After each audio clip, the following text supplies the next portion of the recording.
depressed, frustrated, sad, confused. You want answer. Let's talk. Give me a message sa page ko sa Philippine Dating Coach and you can have one-on-one coaching with Coach Baze, your dating coach. Just please subscribe to my channel and hit the bell button.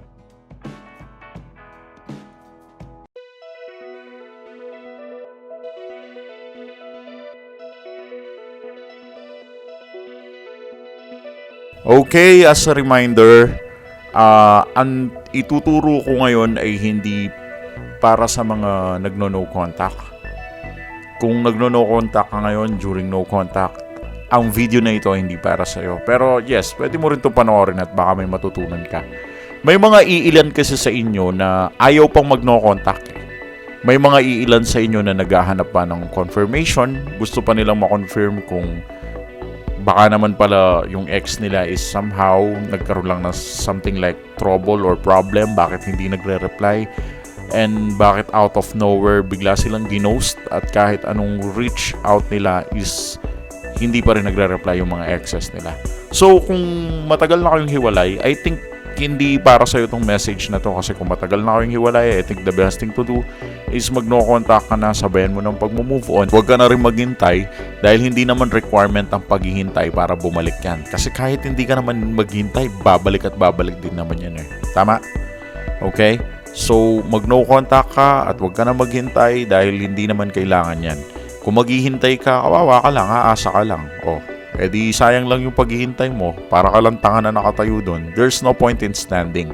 Kaya ang pinakamagandang gawin, umalis ka na, mag-move on ka na, at huwag ka na maghintay. Minsan nga kung sino pa yung mga hindi naghihintay, sila pa yung binabalikan. Lagi niyong tatandaan ang batas na ito. Ang lahat ng nagugutom ay hindi papakainin, at lahat ng busog sila ang kakain. Ganyan ang batas ng no contact rule. Okay? O ganyan ang batas ng attraction.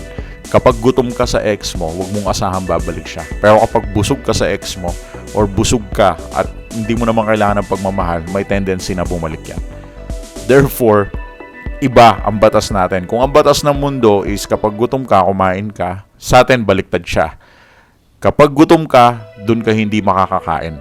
At kapag busog ka, dun ka papakainin. Hindi ko alam bakit ganyan ang relationship thing.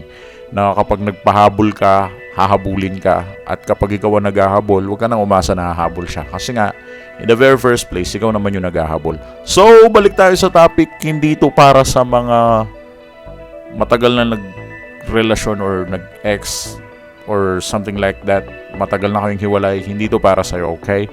Nililinaw ko lang para to sa mga taong gusto pang malaman yung kabilang side kung ano yung pinupunto ng ex nila. Bakit bigla silang nawala? Bakit hindi sila makontak? Bakit hindi sila makausap out of nowhere? Kung ako lang, wala na akong pakialam dun eh. Pero may mga iilan sa inyo na they need confirmation. Lalo na yung mga may anak, may pamilya. Of course, you need that. So, simple lamang ang strategy natin kapag ayaw niya mag-chat o mag-reply sa'yo. Eto, simple lang ha. Okay? Of course, of the end of the day, mababasa at mababasa din kasi niya yung message na yan. Ang sasabihin mo lang ay simpleng-simple lang. Okay? I-chat mo lang siya ng may sasabihin akong importante. Kailangan mo itong malaman. As in, ganun lang kasimple yung sasabihin mo. Sobrang basic. Ito lang ang i-chat mo. Ang iba kasi sa inyo nagtatanong na, bakit ka nawala? Bakit hindi mo na ako pinapansin? Hindi mo na ba ako mahal? Kausapin mo muna ako. Yung mga anak natin, paano na? Yung ganito, yung ganyan, yung ganun. Ang dami nilang ino-open. And dahil itong tao na to, hindi siya ganun ka-interested na mag-reach out sa'yo, ini-ignore na lang yung message mo na parang yung nag-chat lang sa kanya, yung kaibigan niya. Parang nangangamusta lang yung kaibigan niya ng hello, kamusta na? And then wala siyang ganang replyan yung kaibigan niya. Parang ganun lang din kasi yung dating mo. Bakit? Kasi nga, parang hindi siya excited eh. And walang thrill. Parang hindi siya needy na kausapin ka. Right? So, bibigyan kita ng sample. Kailan ba nagiging needy ang tao? Remember, kapag nag-a-apply ka ng trabaho, tapos biglang sasabihin ng HR na pwede ka ba maghintay, tatawagan ka namin. Kapag tinawagan ka namin, ibig sabihin pasado ka. May mga ganong HR, minsan nababagsak na yun. Pero may mga tumatawag at tumatawag pa rin, di ba? Yung sasabihin ng HR na hintayin mo yung tawag namin. At kapag sinabi ng HR sa yun, at gusto mo yung trabaho, as in talagang gusto mo talaga magtrabaho sa kumpanya na to, at sinabi ng HR sa'yo na maghintay ka, syempre titignan mo ang phone mo, at kapag may tumawag sa'yo na out of nowhere, talagang sasagutin mo para ma-find out kung yun ba yung HR. As in, you are waiting. Bakit ka naghihintay? Kasi nga, medyo excited ka sa bagay na yun eh. Medyo naku-curious ka sa bagay na yun. Medyo gusto mo siya. Medyo needy ka sa thing na yun. Right now, sasabihin ko sa'yo, alam ko na may mga bagay na itong ex mo ngayon ay ginagawa at hindi ka niya pinapansin at hindi ko alam kung anong dahilan. Pero mas mataas yung tendency na naggagala-gala lang yan at nakikita naman yung message mo. Kahit i-block ka pa niyan, gumawa ka ng dami, okay, message mo siya. Ito lang ang i-message mo. Kung gumawa ka ng dami account, lagay mo yung pangalan mo, no, baka naman isipin niya kung sino. Right? So sabihin mo lang, may sasabihin akong importante, kailangan mo itong malaman. Kapag kasi nabasa niya to, parang medyo nakakakaba eh. Lalo na kapag sinabi mo itong pangalawa, pwede rin gamitin to, may sasabihin akong importante, emergency lang. Ayan, ganyan mag-text para pakabahin mo siya. Parang meron talagang laman yung sasabihin mo na kailangan talaga niyang malaman. And for that reason, kapag nag-reach out siya na ano yon, ano sasabihin mo? Magugulat ka na lang na, kung hindi pa ganito sasabihin ko, hindi ka magre-reach out sa akin ha.